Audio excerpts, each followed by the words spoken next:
My father would have come from Kerry, just outside Listowel. His father was a guard in Waterford.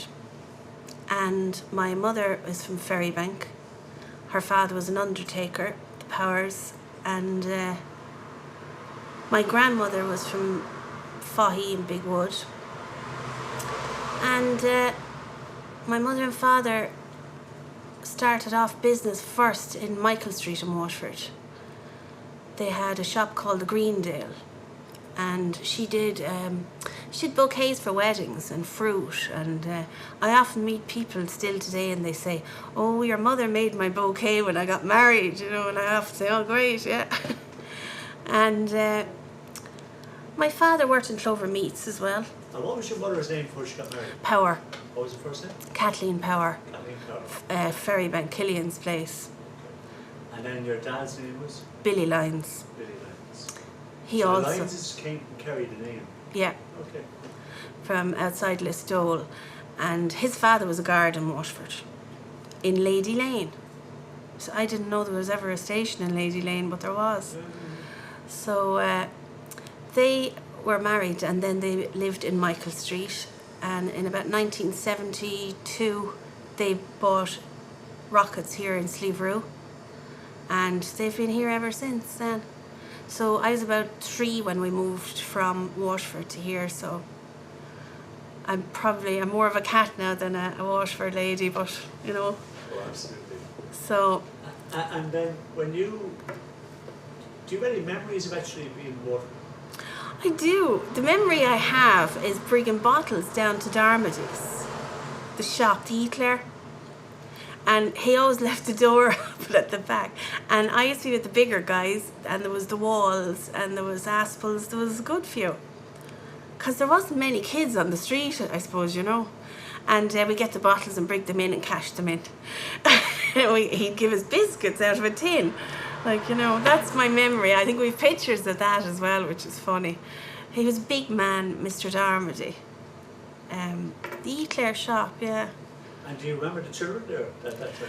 Yeah, there was Walls. They live next door to us, so I can have memories of them, yeah. And still even meet them later on in life, talk, you know, even though we were very young when we separated, like didn't live beside each other, but we still say hello. And how many brothers and sisters do you have? I've one sister, she's the eldest, and then my brother Billy, he's the middle, and I'm the youngest. And then when you moved out here to Slieverue, was that a big shock to come out here to this small little place? No, it didn't affect me at all now. I liked it. This was the main road at the time. It was the main New Ross road, so it was a pretty active road. Now it's so much quieter. But no, I didn't. I think I liked the freedom of you could go anywhere and walk anywhere, and you know, it seemed to me I got more freedom, if anything, really, you know. And did you find it easy to make new friends out here? Yeah, no problem at all. In school, I enjoyed. We had great fun in school. Summertime, we'd go swimming to Kilmacow. We'd go swimming to Giles's Quay. We had good fun. We'd go down the back of Murphy's shop, and there was a little stream down there. We'd sit down there for the afternoon. We investigated big old houses, and you know, it was just really a good time. And there was a big crowd of us, and it was all girls. There was very little boys our age going for some, I don't know, but it was a full generation of girls. But no, we had good bring up. And who was in the primary school at that time when you were there? Who were the teachers? Miss Power, Miss O'Connell, Miss Grant. I had a Mr. O'Neill. That's about all I had now, because I started school when I came from Waterford. I started school in the Procreal Hall, and there was 3 rooms in there, and there was only 3 rooms in the National School at that stage. It hadn't been built up to what it is today, and we did our first 3 years there, and then they were building the new rooms up here, and then we moved up. So. And you mentioned some of the places you went to with the other kids. So who was your buddies? Who was your friends at that time? Oh sure, there was Edel Cuddy and Ivan Commons and There was Antoinette, there was Mildred Hogan, there was Angela Keane, there was umpteen of us. 14 of us could head off on bicycles to go swimming in Kilmacow. And we'd just have our swimming togs and a towel, and you might have a few sweets or a sandwich. And we entertained ourselves all summer. That's literally, you know, we went swimming down to Giles's Quay, which is, I know it sounded dangerous, but there was an old shelf there at the time. It was safe enough once you just stayed, you know, slightly out. Okay, so that was the barrow. No, down here. Okay. Yeah, sure. And tell me, would you go off into Tremor at all? When we got a bit older, yeah, we'd get the bus on a Sunday. And that was a big outing, I suppose, you know. Well, okay, so that's teenage days. Yeah. But as children, you'd kind of stay around this area? We'd stay around here. We'd cycle and we'd go. If there was bales going on, we'd jump in there and help with that. And whatever was going on, we just found something to do. There was, you know, you were gone in the morning. If you wanted a sandwich, you go back at lunchtime. If you didn't, you get it in someone else's house. So, you know, it was just, we had a good time, really, like, you know. And would you no, because you had a pub, would you remember many of the old people used to be in the pub when you were a child now, when you were a child? I do. Everyone always had their own seat. And Jimmy Butler from the Airmount Road always sat here. There was a Mr. Kelly from Ferrybank always sat on that side. The far corner of the front of the bar was Burnell. He was a Larcy from Giles's. He always sat there, and he used to always he'd have his pipe and he'd have his plug of tobacco and he'd be pairing. He always had a knife in his hand, which was a bit weird at a counter.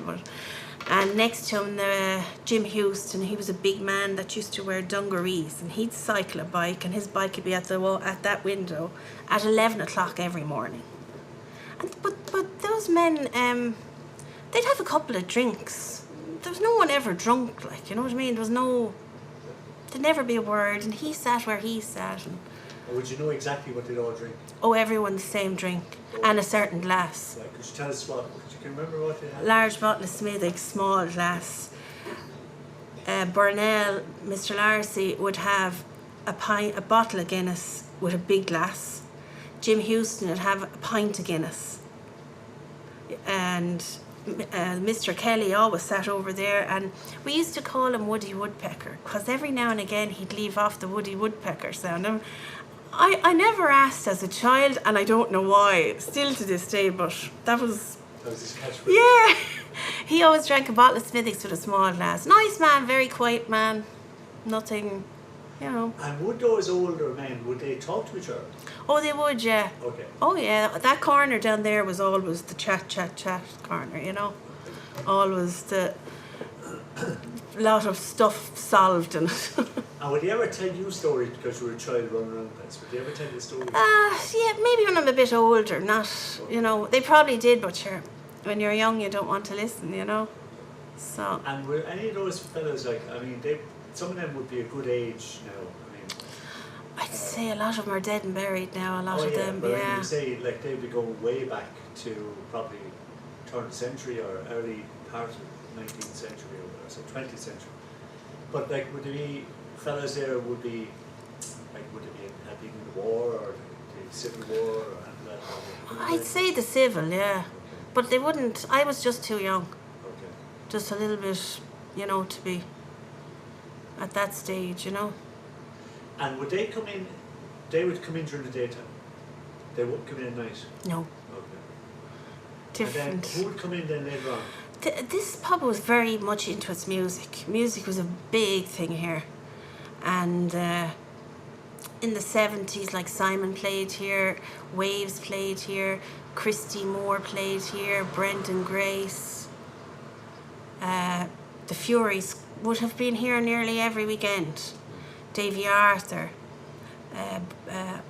O'Brien, the box player. It was, there was an awful lot. Music was a big thing here. Monkfish. There was everyone and anyone played here because it was a dance, almost a dance place at the time, you know. I don't think there was anywhere in Waterford like it. The showboat hadn't even started off then.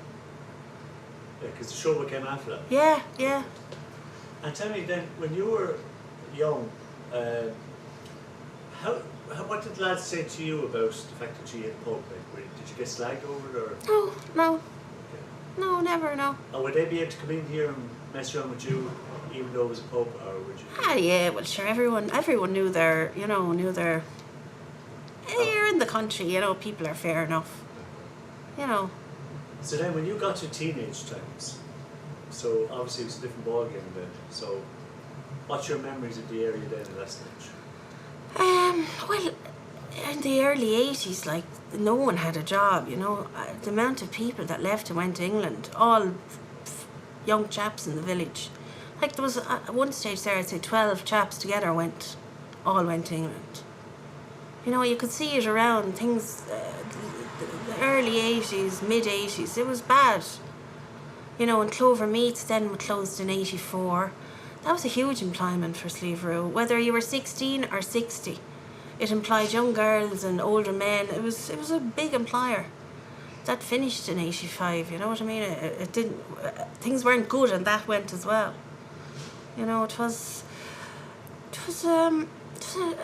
Everything kind of went down, and I think it probably wasn't as bad as the last time a boom went, because people didn't have a whole lot before it. Like, this time they had loads and missed it, But the 80s was, for a lot of families, a lot of their boys and girls all travelled to go. And where did people emigrate to at that stage? England and Australia. Australia was a big thing then. An awful lot of young people in the parish went to Australia. America wasn't, I think America was hard with the visas at that stage. In England, would you go to London mostly? Or? They would all went to London, yeah. Were you tempted over at all to go any of this route, or would you? No, I always worked here, and I've just been working here since I was young, that's... Did you go over to visit them when you were in London? I did. My sister had a pub in Elephant and Castle. Down the Walworth Road. It was very like the EastEnders pub. It's just the same. The outside has the guy selling the fruit. It's just like, wow. But they all drank in that pub because they were, at the weekend all the villagers would meet. And where are you working now, or what you're doing? And we'd go over then in the summer, and we'd meet them all then and chat. Like, it was a kind of a gathering for them as well, So it was funny ending up in a pub down the East End again, But and what was your memory of London at that time? Did you go off to clubs, or did you go off to concerts or what? Yeah, I went to a few clubs. It was so much more than what we were used to here. We went to the Hippodrome. We went to the Hippodrome because just to see what it was like. It was massive. We hadn't had nothing like it here, But that was different, just different now towards here. And obviously here at the pub, with the downturn, then obviously there wasn't many people coming in. And there was much money to spend on drink and stuff like that, so obviously things changed. You still have your little few regular men. Kind of did it then. They were different, I think. Men, they'd have a drink on the way home, and it might be just 2 drinks, but it was their kind of social. It was their only social for the week, instead of just going to work and home. You do need a little bit of, if you're working 5 days, 6 days a week, you need a little bit of relaxation of some kind.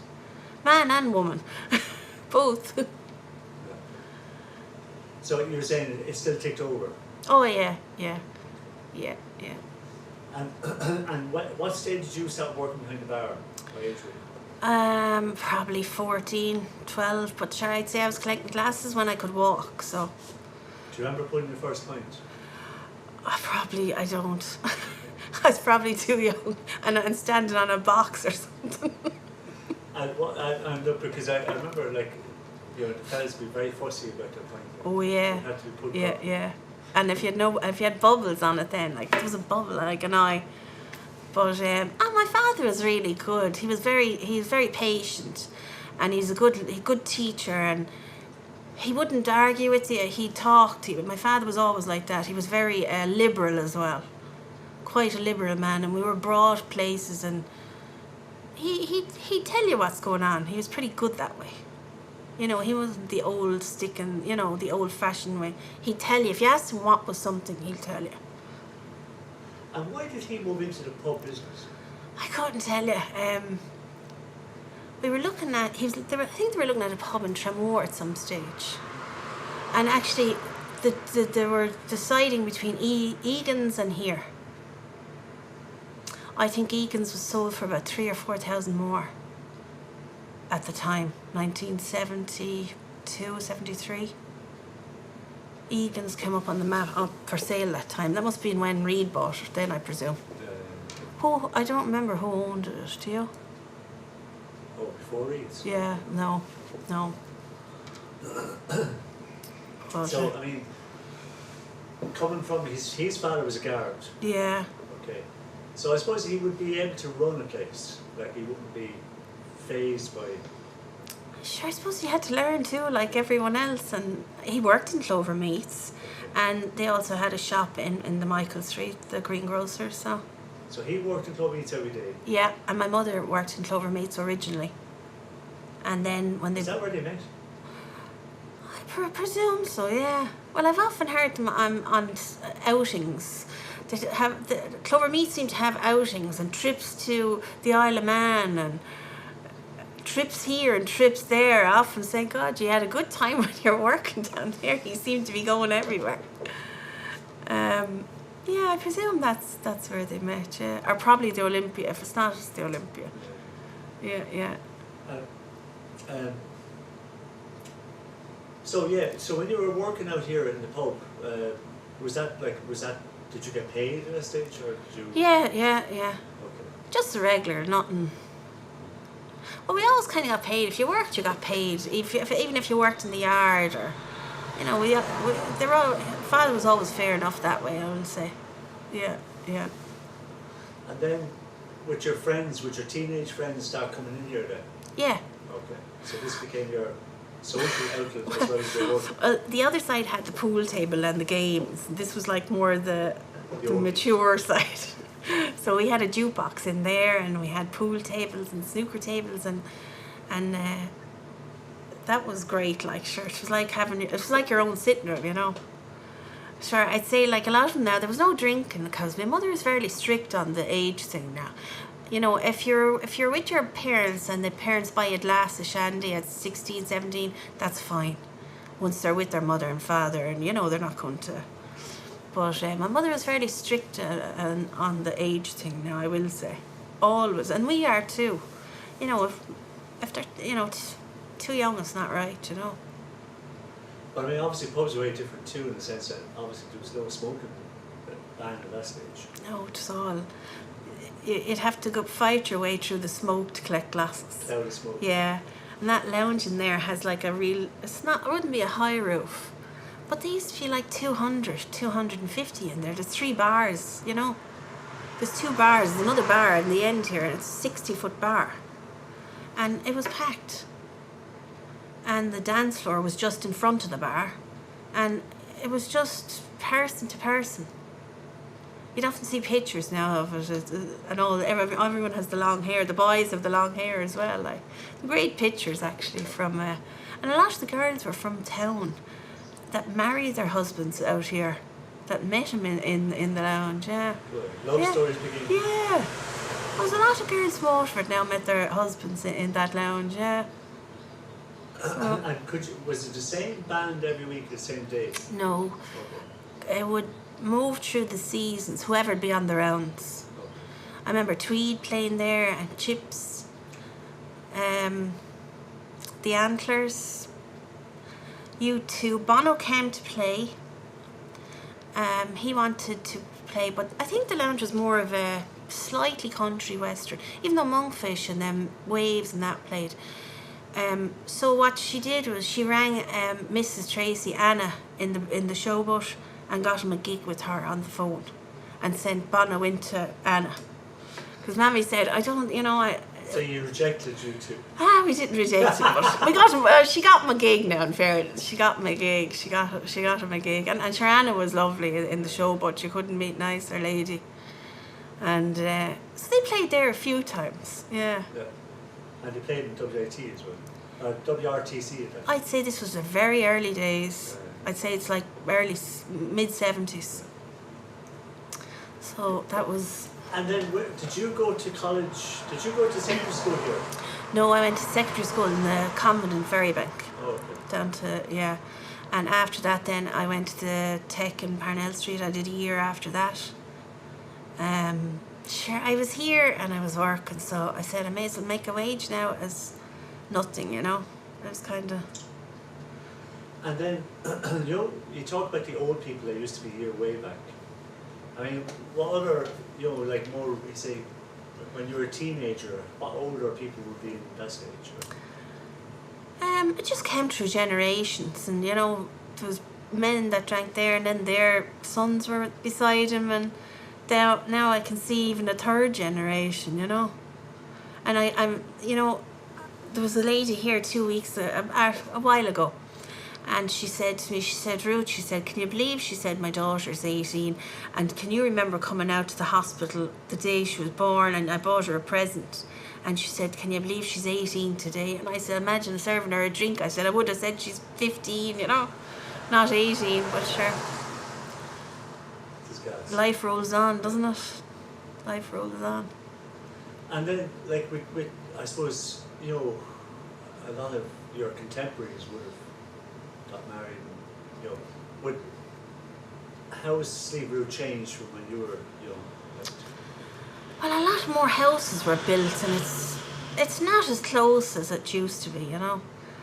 And, you know, there was a shop over the road, Murphy's shop, and it was like a little institution on its own, and people were, when you walked in, even like someone would be sitting down having a cigarette at the door and having a chat to the lady behind the counter. That closed, and things, I think the school closed, the post office closed, a lot of stuff went in the village. You know, the village has changed big time. And it's not good for the village because it just, there's no centre, you know what I mean? There's no, it needs a little bit of life in it, and it needs life in it now. Definitely. So it's at that stage where it needs to start off again, so yeah. Some shape or form. Yes, it does. You know, like there's another shop here, Griffin's, they've been there forever. And, you know, the ladies there now are like coming up near 80, you know.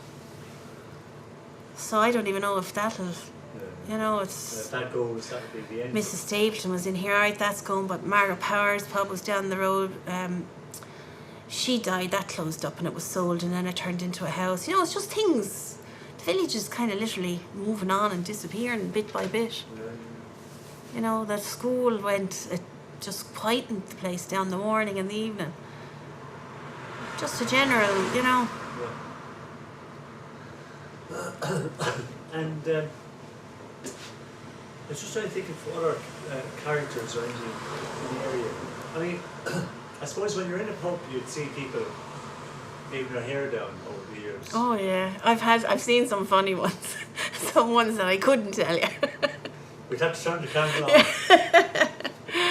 on.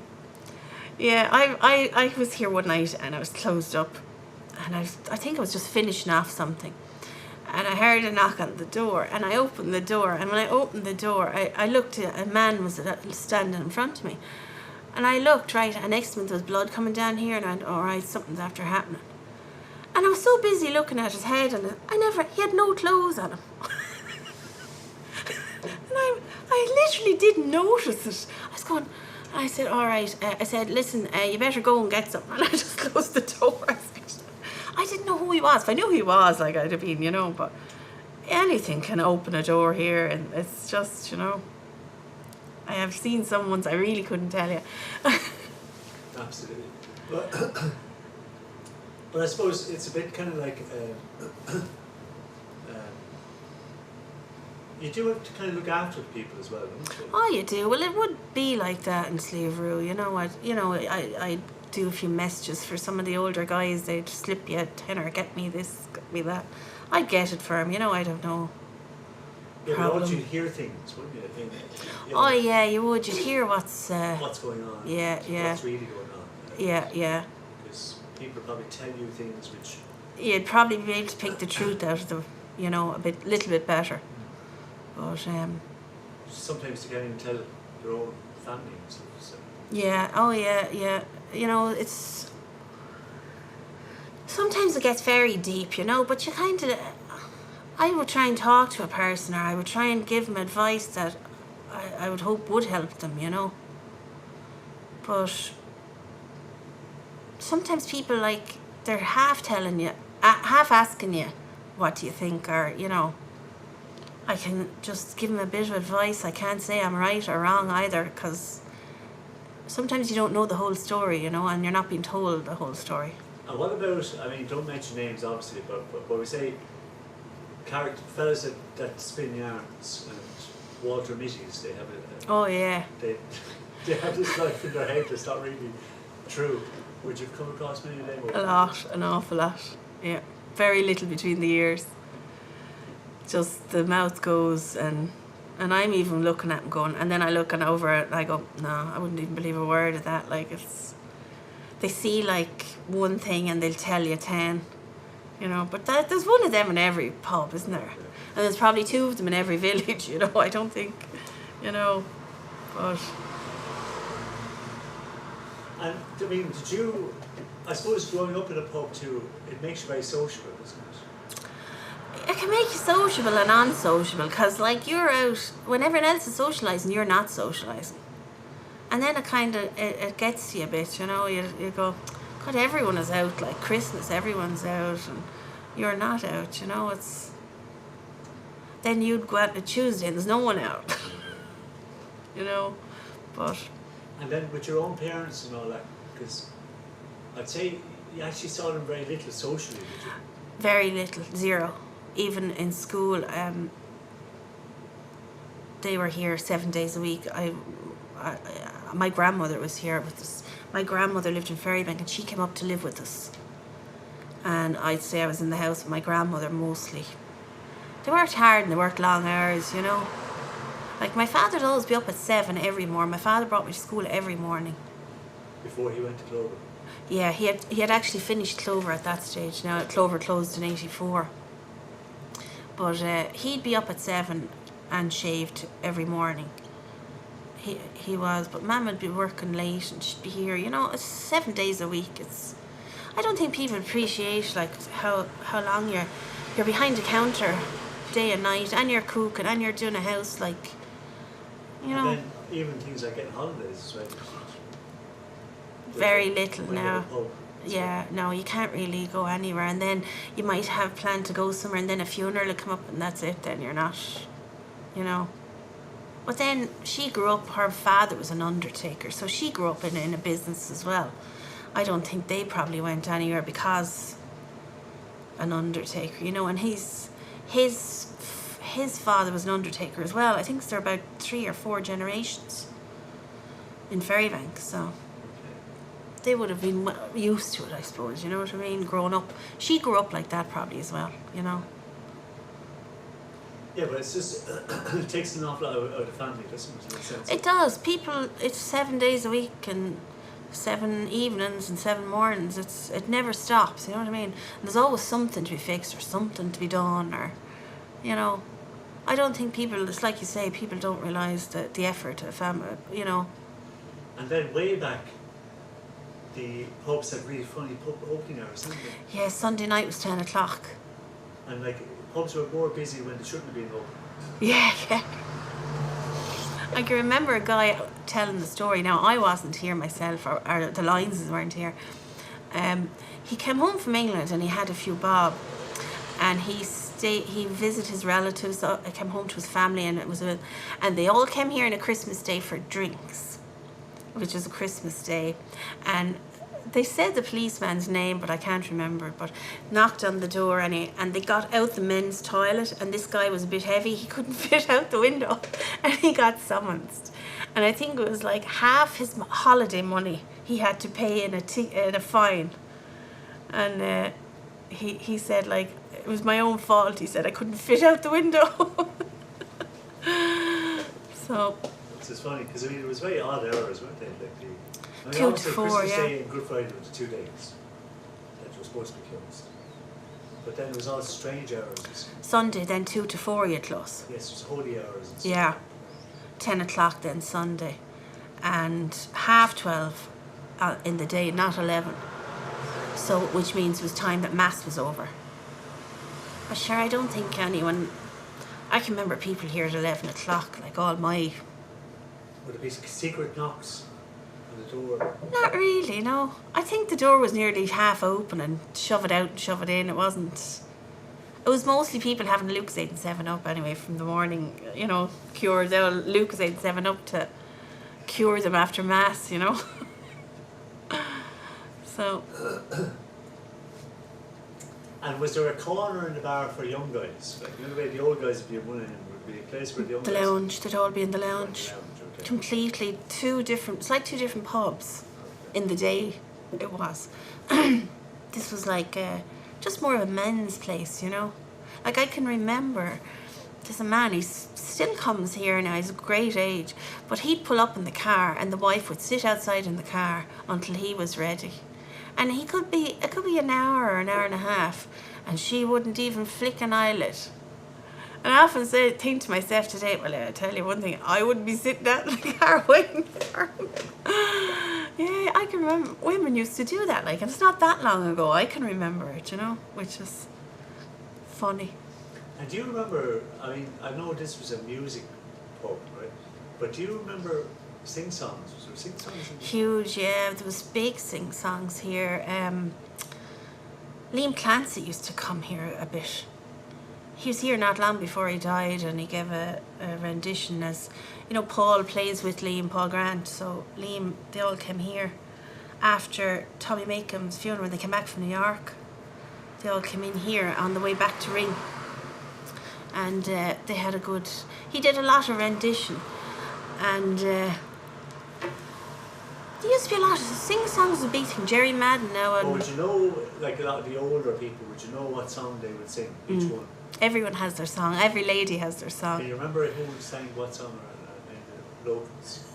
Oh, you know your names of songs now, and I could sing the whole song. I'm used to it.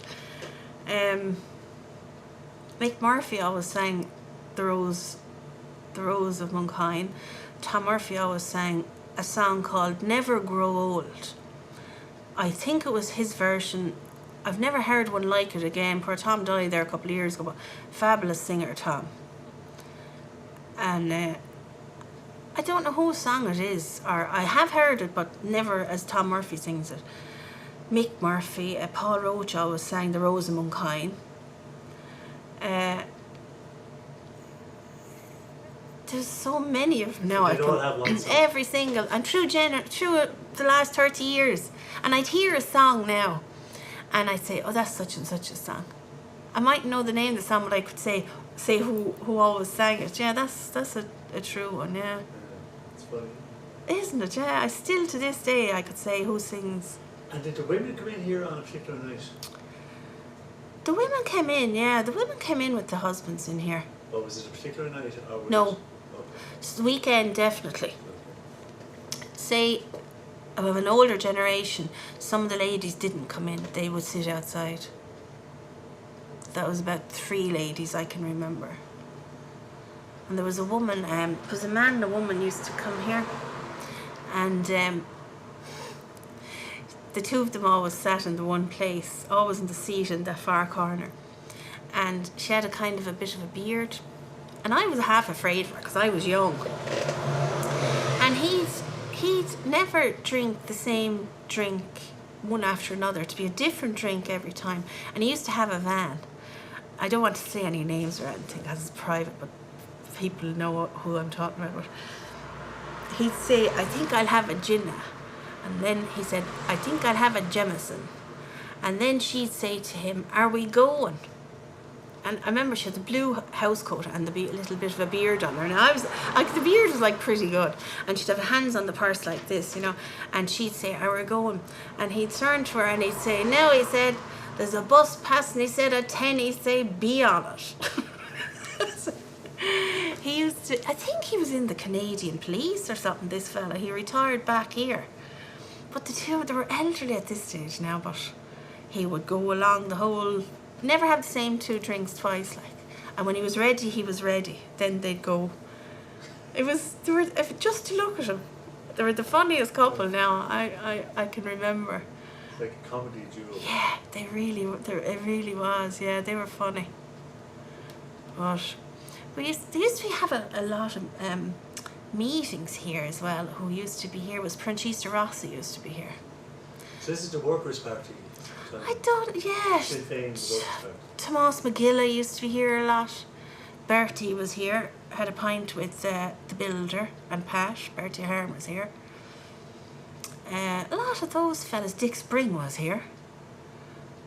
An awful lot of them lads now went through the place over the years. That time there probably wasn't as much cameras as, you know, you'd have to go and get a camera then, like, now you can just flick, you know, but he used to give speeches here. Franchise. What about card playing? Was there much card playing here? In the early days there was, and then it kind of just stopped really. I think, you know, I don't think, it was more, the guys couldn't play the cards and here, and the guys couldn't sing over there. So I think the card game lost out to the singing. They'd be in a full sing song, and next minute, you know, like a rubber and you bang, and they're going on. I think the singers, Someone had to lose. the singers won out, I think. But yeah, there's a lot of interesting people came through here. Often people now come and they'd say to me, "What do you think? Where to go? What do you want?" I'd give them a go here. This is definitely worth going to see, whatever. And next minute, about a month later, they'd be a parcel from America. Usually they'd be from America, and they'd send me a T-shirt from their pub or a thank you for. I'm after getting so much stuff that way. I got a beautiful hand-knitted scarf and gloves from Florida. From Florida, the hottest place in Ireland, in America, and she sent me gloves and hats. It's some people are so nice, you know. I've definitely got some nice stuff. I got a bracelet posted back to me. Yeah, thanks for your hospitality and your advice and where to go and where not to go, and you know, people in general are really nice, you know what I mean? It's just sometimes the bad person just causes more talk than 10 good people, you know? And Ruth, just about the pub itself, has it changed? This part, has it changed? This, now I'm only going on hearsay, I don't remember, and I haven't seen a picture. This was a shop, and this door here on my left led into a room that sold kerosene for lamps. And apparently they had potatoes in there as well, and there was a terrible smell off the potatoes. And there was a counter that ran around here. There was a fireplace there, and they smoked fish in it. And the fish was a Newfoundland fish, and they used to be hanging out of the ceiling. And the counter came all around and around here. And they had ice cream here for the first time, I think, in the village. A wafer. Nowhere else had ice cream. You'd have to go to town, I think, to get ice cream, and they had it here in Rocket's time. So, and who were the Rockets? Who were they? Rockets, Catty Rocket and Pat Rocket lived here, and this was Fitzgerald's before that, and I have a license back to, the first license issued was 1876. And that was issued in Thomastown, with this property here being the address of Ra Patrick. But that's a district, I'd say, at the time. Now that was the first license issued. So I don't know how long it was open before that, but it's been a pub a long, long time now. It really. But this wood paneling is very nice. Is that, how long is this here? That's not there only since the 80s. My father did all that. Oh, yeah. okay. Yeah, it's a nice, comfortable bar. It's, you know, it's not too big, it's not too small, you know. But it's a very regular bar, you know what I mean? There's never any bother here. You can leave your wallet there, no one will touch it. It's quite it's fairly decent. Everyone in here is fairly good, and it's they're all neighbours too, you know, and that's a good thing. Family run as well, I think, is important. You know, because even if something does happen, you will be brought home, or, you know, they bother to help you, and they will, you know. If you got your wallet or your keys or your whatever, you'll get help in a family pub, you know. It's true. Yeah, yeah. And they watch out for people as well. Yeah, oh definitely. Even young people coming up, you know, you see them, and I'd see them then when they get when they're 18, they get a bit loose. And you kind of, I'd say, and when I collect glasses, then they think they're grown up all of a sudden. I'd say, take it handy now, you know, just, that's all. Mark for carrots. Just, you can just see what they're going to do, you know what I mean? But I want them to enjoy themselves. I'm not going to be, but just, you have to keep a little eye, you know, for, yeah. That's important, I think. Because he could be in town now in a pub, and I think you could be dead in the chair for the day, and no one would even look at you, would they? Really, I don't know. It's the difference between the country and the town, you know. It's, you know. So that's about it then, Ollie. That's brilliant. Everything okay? Did I What's your bore name? you? Yeah. Catching's having a snooze. Just trying to sleep over I'm here, no, I'm here. I'm very comfortable. I could be going to sleep, Ollie.